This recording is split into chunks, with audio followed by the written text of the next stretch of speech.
Sekou Smith, Lang Whitaker, and John Schumann from NBA.com here at Quicken Loans Arena, the site of an absolute masterpiece by the Golden State Warriors on the road. Game 4 of the finals. They show their championship medal, put the wood basically to the Cavaliers in the second half with their small lineup. Were you as surprised as I was at how many different combinations were tried tonight? We hadn't seen James Michael McAdoo. We didn't see Barbosa. I mean, just a strange turn of events in terms of tweaks and adjustments made by Steve Kerr. McAdoo played 3 different stints. You know, he played in the first quarter, sat down, came back in the second quarter, sat down, came back in the fourth quarter.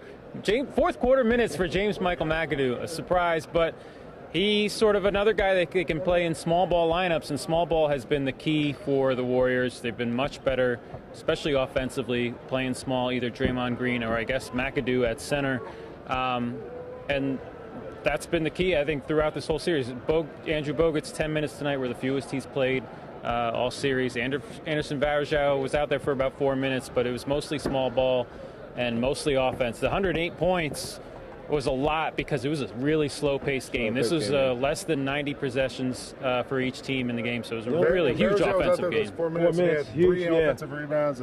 Whose appearance was more surprising, James Michael McAdoo or Andrew Bynum? I knew you were going to say that because I was trying to find him in the stands. He was sitting right over there. Yeah, I mean, I was trying to see where Bynum was.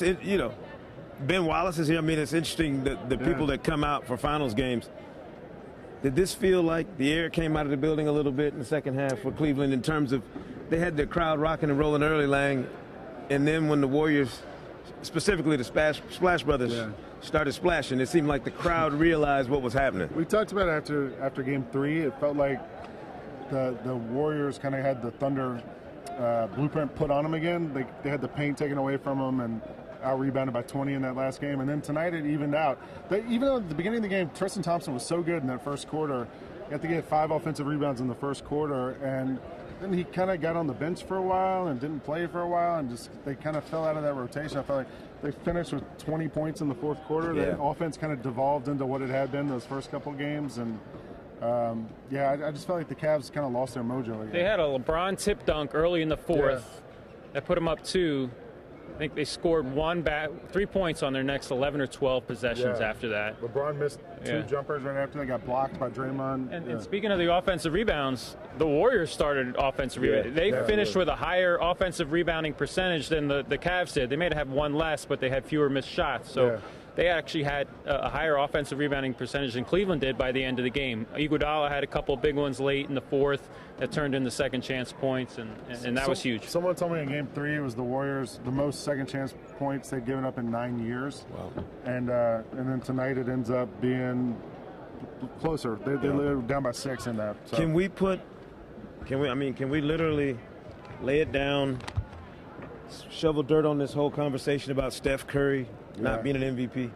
This is an MVP night. This is when the MVP shows up. It might have been a Finals MVP night. Yeah, this is when it's close. It's close. I mean, it's still close. Depending on what happens in the coming minutes. But Andre Iguodala continues to make an argument for another Finals MVP. He's obviously the key component to those small ball lineups. And for the second straight year, he's got the best plus-minus in the finals by a wide margin, by 10 or more. So. I just feel like this game turns tonight on the Splash Brothers. Yeah. If they don't show up and do what they did, if they don't provide that punch, they don't win this game. Because Cleveland certainly could have kept Tristan Thompson on the floor and kept pushing their advantage there if the game allowed. But once Steph and Klay started making shots, it became obvious what was getting ready to happen. Yeah, the Warriors shot 36% on 2s, but the 3s were the diff, as they say here in Cleveland. I don't think there's any question. We all looked at it as if this was really the series tonight.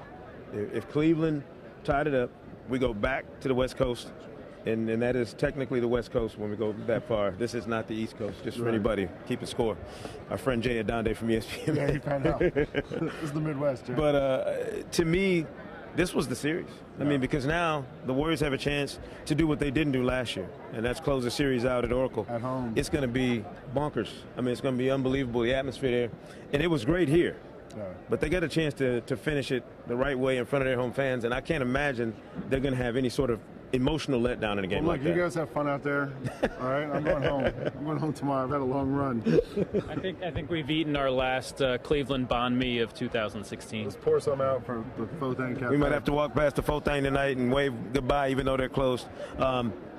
Unbelievable performance, again, by the Golden State Warriors and the Splash Brothers, bouncing back after some struggles in the first 3 games of this series. Sekou Smith, Lang Whitaker, and John Schumann at Quicken Loans Arena after Game 4 of the finals. We will see you in Oakland Monday night. Later.